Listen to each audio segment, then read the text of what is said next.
Штипска апелација утре ќе одлучи кој ќе го оценува обвинението за пожарот во дискотеката Пулс.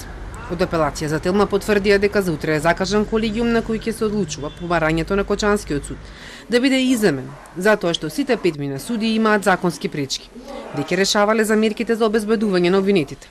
Ако одлучат да го иземат Кочанскиот суд, штипска апелација може предметот да го префрли на некој од судовите од ова апелационо подрачје со проширена надлежност.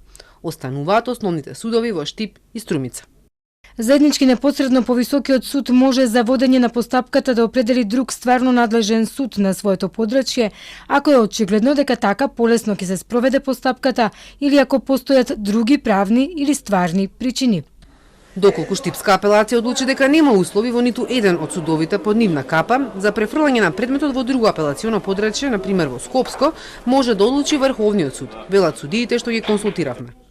Минатиот петок обвинителството поднесе обвиненија против 34 обвинети за тешки дела против општата сигурност, за трагедијата во која животот го загубија 62 млади луѓе, а над 200 беа повредени. Адвокатите што ги контактираше Телма се уште не го добиле обвинението. Од Кочанскиот суд објаснуваат дека веднаш по приемот на обвинението побарале земање од штипска апелација, каде што е испратен и предметот, и од одлуката ќе зависи понатамошниот тек. Не само кој ќе го оцени обвинението, туку и кој суд ќе го достави актот до обвинетите и нивните бранители. Меѓу обвинетите се сопственикот на Пулс, брат му и синот, тројца градоначалници на Кочани, управителот на Агенцијата за обезбедување Рубикон, обезбедувачи 4 поранешни директори на Дирекцијата за заштита и спасување, 2 поранешни министри за економија Бектеши и Сарачини, вработени во Министерството за економија и локални пазарни инспектори.